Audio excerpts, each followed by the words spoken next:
நான் என்ன சொல்றேன், ஒரு அயோக்கிய கும்பல் அழிக்கிறதுக்கு அந்த திரைக்கட்சியை பயன்படுத்தி வந்து அழிச்சா தப்பு இல்லைன்னு தான் நான் நினைக்கிறேன்.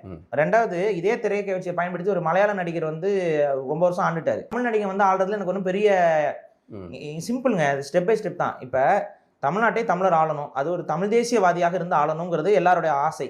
குறைஞ்சபட்சம் ஒரு தமிழர் இருக்கட்டுமே, ஒரு தெலுங்கருக்கு பதிலா ஒரு கன்னடருக்கு பதிலா ஒரு தமிழர் இருக்கட்டுமே, கொஞ்சம் ஓரளவுக்கு புரிஞ்சுக்கிற தன்மையில இருக்குமே. இப்ப எடப்பாடி பழனிசாமி இருந்தாரு, நம்மளால முடிஞ்ச அளவுக்கு தைப்பூசத்துக்கு விடுமுறை வாங்கி வைக்க முடியுது, வேளாண் மண்டலம்னு அறிவிக்க முடியுது, ஏதோ நவம்பர் 1 விடுதலை விடுமுறை. அதான் நீங்க 100% சுத்தமா இல்லைனாலும் குறைஞ்சபட்சம் ஏதோ ஒரு இதுல இருக்குல்ல, நம்ம போய் அணுகி பேச முடியுதுல்ல.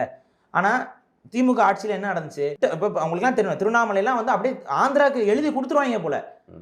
அந்த அளவுக்கு இன்னைக்கு பார்த்தீங்கன்னா தெலுங்கர் ஆதிக்கம் வந்து இந்த திமுக 5 வருஷத்துல எவ்வளோ ஆதிக்கத்தை அடைஞ்சிருக்காங்க. அப்ப எங்களோட பார்வை ஒரு தமிழ் தேசியவாதியா, யதார்த்த அரசியல்வாதியா, சும்மா சிலர் என்ன பண்ணுவாங்கன்னா ஒரு கட்சிக்கு நீங்க ஆதரவு கொடுங்க, அவங்க அப்படியே நின்று ஜெயிச்சு வந்துருவாங்கன்னா அது யதார்த்த அரசியல் இல்ல. அது அவங்களுக்கு புரிய மாட்டேங்குது. கலை யதார்த்தம் இல்ல. அந்த கலை யதார்த்தத்துல இருந்து யோசிக்கும் போது நம்ம என்ன சொல்றோம், ஏதோ ஒரு தமிழை முதல்ல இருக்கட்டும்பா, தமிழ் தேசியம் வளரட்டும்பா, தமிழ் தேசியம் பேசிக்கிட்டு இருப்போம், தமிழ் தேசியம் வளரும், தமிழ் தேசியம் தான் வரணும், அதுல எல்லாம் யாருக்கும் மாற்றுக்கிறது இல்லை. ஆனா தமிழ் தேசியம் வர வரைக்கும் யாராவது ஒரு தமிழனாசி இங்க இருக்கட்டும்.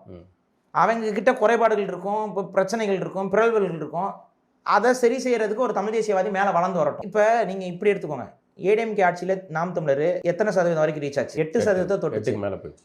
திமுக ஆட்சியில் என்ன ஆயிருக்கு? நாம் தமிழர் வீழ்ச்சி. அப்ப ஒரு தெலுங்கு ஆட்சி நடக்கும் பொழுது அது முடிந்த வரைக்கும் தமிழ் தேசியத்துக்கு எதிரான நிலைப்பாட்டை நடத்துங்கிறதுக்கு உங்களுக்கு இன்னைக்கு நம்பர்ஸே தெரியுதா?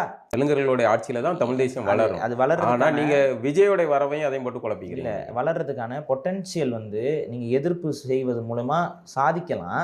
அதுல இவங்க பண்ண சில குளறுபடிகளை நான் விமர்சனம் பண்ணிட்டே இருந்தேன். சில இடங்களை வந்து இந்த படத்துக்கு போய் ரிவ்யூ கொடுக்கறது, அவங்களுடைய அதாவது எதிரியோட தரப்புல இருந்து வரக்கூடிய படங்களுக்குலாம் நம்ம ஆதரவு கொடுக்கறது, இதெல்லாம் வந்து இப்படி செய்யும்போது என்னன்னா, இந்த முறை நாம் தமிழர் அவர்கள் மீது வைத்திருந்த நம்பிக்கைகளை கொஞ்சம் கொஞ்சமா இழந்திருக்காங்க. அதோட வெளிப்பாடு தான் இது. என்னோட கணிப்பு என்னன்னா, மாற்றத்திற்கான ஒரு சில பர்சன்டேஜ் வந்து இன்னைக்கு விஜயை நம்பி போயிருக்கும். அது ஒரு சின்ன பர்சன்டேஜ் இருக்கும். அது போக தமிழ் தேசிய தரப்புலேயே இந்த முறை வந்து நாம் தமிழர் மீது நம்பிக்கை இழந்த கூட்டம் வந்து ஒரு தரப்பு இருக்கு. அதை இவங்க அக்னாலேஜ் பண்ணி தான் ஆகணும்.